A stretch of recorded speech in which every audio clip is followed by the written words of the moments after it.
Сегодня предлагаю испечь французский хлеб pain aux pommes, французский яблочный хлеб. Он печется с яблоками, изюмом и яблочным сидром. Но если у сидра у вас нет, вы можете взять квас, но он обязательно должен быть малосладким. В первый день делаем мацерацию яблок и спелое тесто. Для мацерации яблок заливаем нарезанное кусочками яблоко, изюм, яблочным сидром или несладким квасом, закрываем пленкой и убираем в холодильник до следующего дня.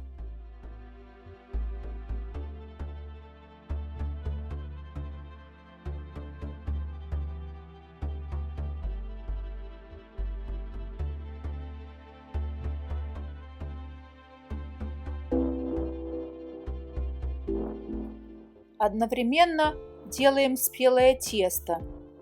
Для него обязательно нужно брать холодную воду, желательно из холодильника.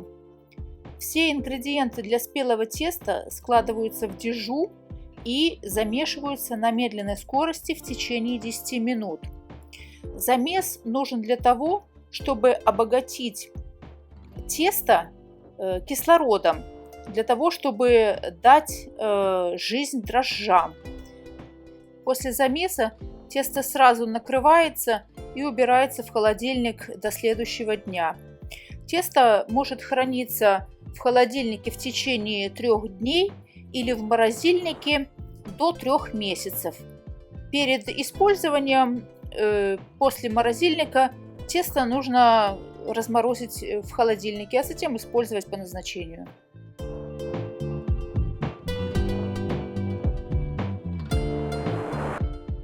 На следующий день делаем тесто. Для этого все ингредиенты, за исключением яблочной изюмовой смеси, складываем в дежу тестомеса. Яблочно-изюмовую смесь нужно предварительно процедить и 50 граммов жидкости оставить на замес теста. Остальную жидкость вылить.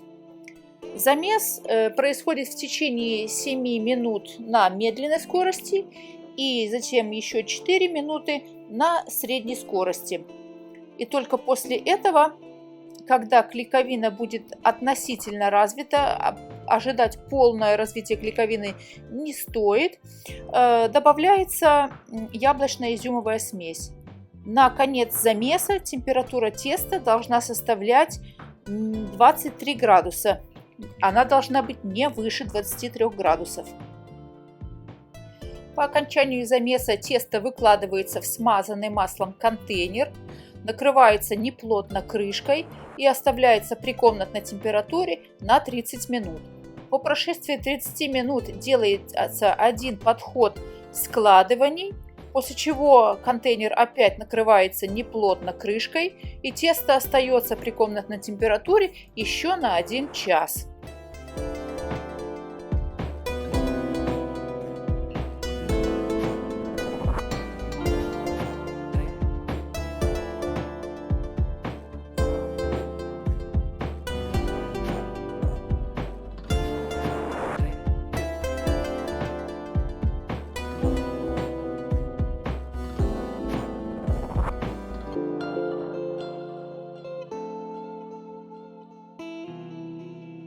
По прошествии в общей сложности 1,5 часов тесто выкладывается на смоченный водой стол, делится на 2 равные части и подкатывается в шар.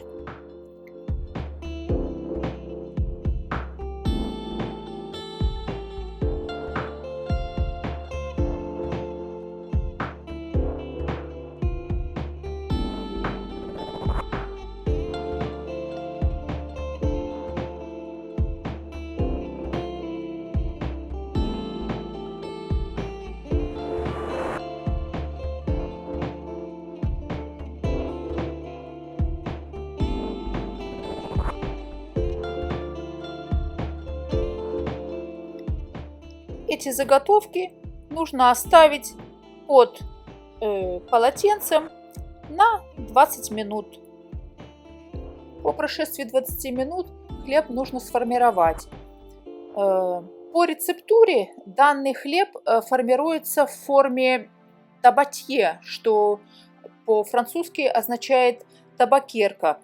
Это одна из классических форм французского крестьянского хлеба. Но вы не обязательно должны следовать этому примеру и вполне можете сформировать обычную круглую буханку или продолговатую, как вам нравится. Но вот по французской традиции данный хлеб имеет такую специфическую форму. Традиционно французский крестьянский хлеб в форме табатье имеет относительно крутое тесто, то есть влажность данного теста будет составлять где-то 65%.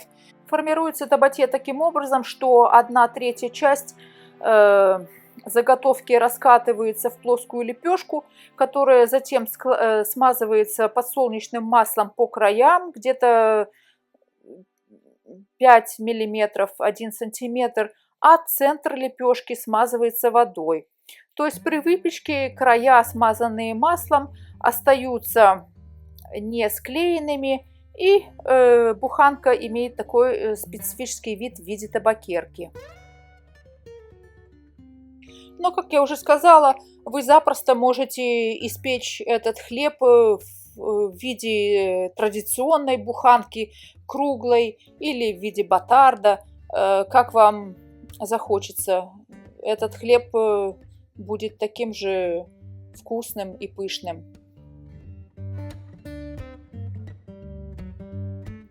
Сформированные заготовки выкладываются верхней частью, которая будет у нас лицевой, вниз на припыленный мукой куш и расстаиваются в течение 1 часа при комнатной температуре.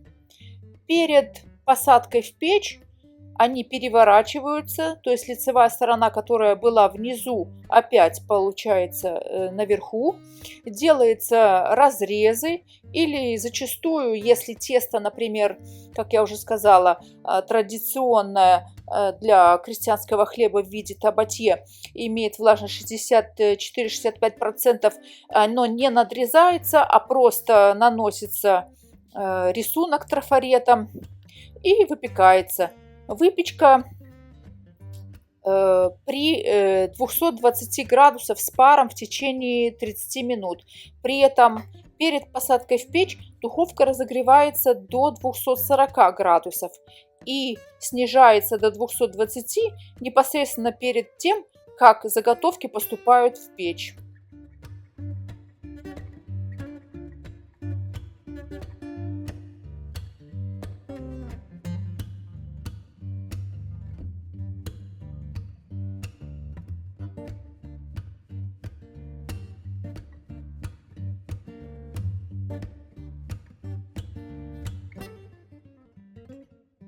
Мякиш у данного хлеба получается воздушным и кружевным. Сам хлеб имеет вкус и аромат яблок и тонкую нотку яблочного сидра. Если вы будете печь на квасе, то, естественно, он будет иметь тонкую нотку кваса.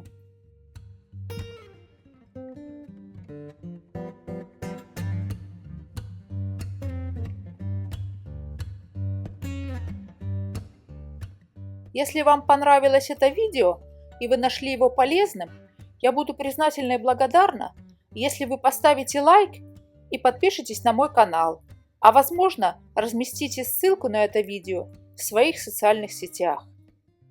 Пеките на здоровье!